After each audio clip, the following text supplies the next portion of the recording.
Single income determine the quality of your mind.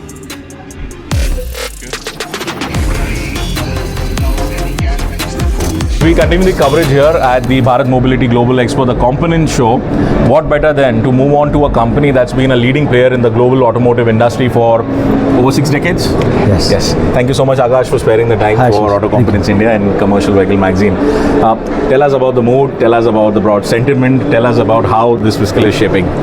I think you can see the excitement about the 9 exhibitions that are happening in Delhi NCR. Right. So you can see the entire automotive industry coming together and expanding and going forward. Even focusing on the automotive components everywhere. Right. As everybody's putting up their stalls very nicely, and I think the mood is very lit. The future is very, very bright, especially 2030.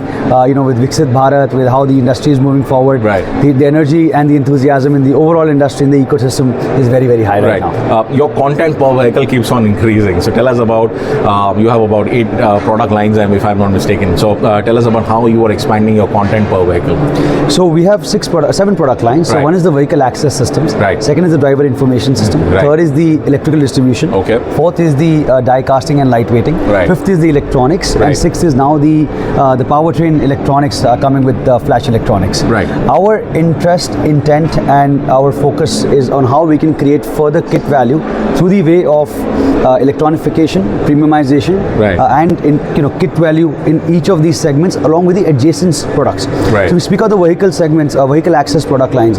We were into the lock and key. Yes. Now over the years we've added door handles, latches, and now in the last 1 year we've added sunroof, power tailgate, and other such products in order to complete the kit value offering forward. Right. Number 2, in the electrical distribution system, traditionally we were a low voltage wiring harness player.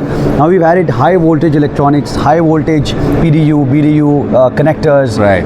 Other product lines, to make it a high kit value product across segments. Right. Third is the die casting. Right. So which is we've gone from a small, build to print manufacturer to now complete system manufacturer in terms of thermal management for the EV motors, EV battery housing, etc. Right. Fourth is the cockpit electronics. So a standalone cluster, which was an analog cluster, is now moved to electronics in terms of complete dashboard, 7 screens that you see in our stall. Yes. So all of that is coming with more content and driver monitoring system that adds the complete kit value. Right. And last not the least is enhancing all of this with the EV and other electronics in terms of the power electronics that we do, and the body powertrain electronics that comes with flash and other electronics like the telematics and other product lines that we do. So continuously keep adding more and more depth and more products going forward. Right. From a supply side perspective, isn't that too many SKUs? So we have always been focusing on the number of domains we would like to play in. Right. I mean, these have been the core pillars of Minda Corporation products for last many decades. Right.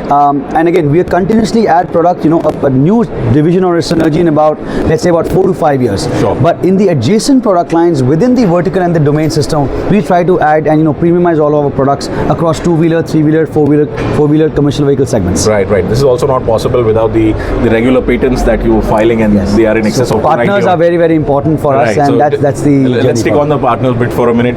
Tell us about your JV partners, which is the most recent exciting JV for you, and how are you taking the stakeholders along? So over the last 1.5 to 2 years, we formed about 5 to 6 partnerships. Right. And if I speak about the newest ones, if I may say, the one is with the HCMF of Taiwan for sunroof and power tailgate systems. Right. Second one is now with Flash Electronics, which is we acquired 49% stake to form the fastest and the largest EV platform in India. Right. So they bring in we have a synergy product line, so where they bring in the powertrain and engine related products, and we bring in the body electronics. Right. So that increases our kit value. For example, in the vehicle access space, with sunroof and power tailgate coming in, that increases the kit value by about 30 to 40,000 rupees. In the flash per se, that increases in the 2-wheeler EV product line. It increases our kit value from about 15,000, with their coming into about 30 to 35,000. Right. That's why we keep adding different partnerships for increasing the kit value and deeper penetration. Right. Now the industry is transitioning towards green mobility. BEV is obviously in the focus. I saw many product lines catering to that demand. Tell us about across the segment penetration of BEVs that you foresee. So currently, if you see in two-wheelers, we have about 5% penetration. Sure. And which is where it's largely expected to grow to about 25 to 30% by 2030. Right. If you look at the three-wheeler, which is expected to be about 40%, Right. buses should be about close to about 80-90%. I mean, Sure, close sure. in that range. Sure. PV somewhere about 7 to 10%, if I may say, because that's the the area where I think as an industry we have to do a lot in terms Right. of the charging infrastructure and all. Right. But I think largely this is the fastest growing segment in terms of the EV and the alternate fuels, particularly for India. And I believe we would like to really rest and go on the sunrise industry in order to beat the market and create value for everybody. Right. How are you aligning lines for this new demand and this exhaustive portfolio that you have? So we have, I think we are building the capacities, competencies and capabilities across Park Minda, Okay. across the value chain, in our engineering, in our manpower, in our facilities, etc., in order to create the demand going forward. Right. We're starting with the modular approach, and then we're going to create economies of scale and then go to Sure. the bigger places. Right. Lastly, final leg of questions. What is the government intervention that you wish for? I think the government is on and off giving good schemes in terms of the PLI and now Yes. with electronic schemes, etc.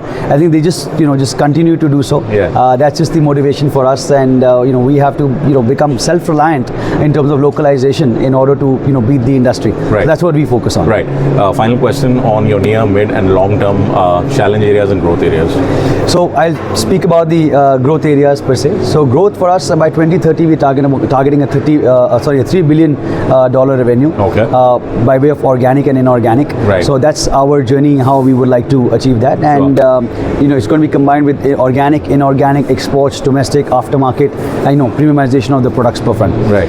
Challenges, I believe, it's more on the product adaptation of in India per se, localization, because whatever we try to localize, of course there's a lot of investment that has Yes, to happen, yes, customer yes. approvals that need to take place. But I think largely in the tier 2, tier 3 and tier 4 spaces, we need to upgrade the overall industry in order to see the new products and technology that are coming forward. Right. So we need to upgrade the entire ecosystem to really cater to the demand, quality and other related aspects that are expected. Right. We love the Spark at Spark Minda. Thank you so much. Thank you so much. Pleasure to meet you. Thank you.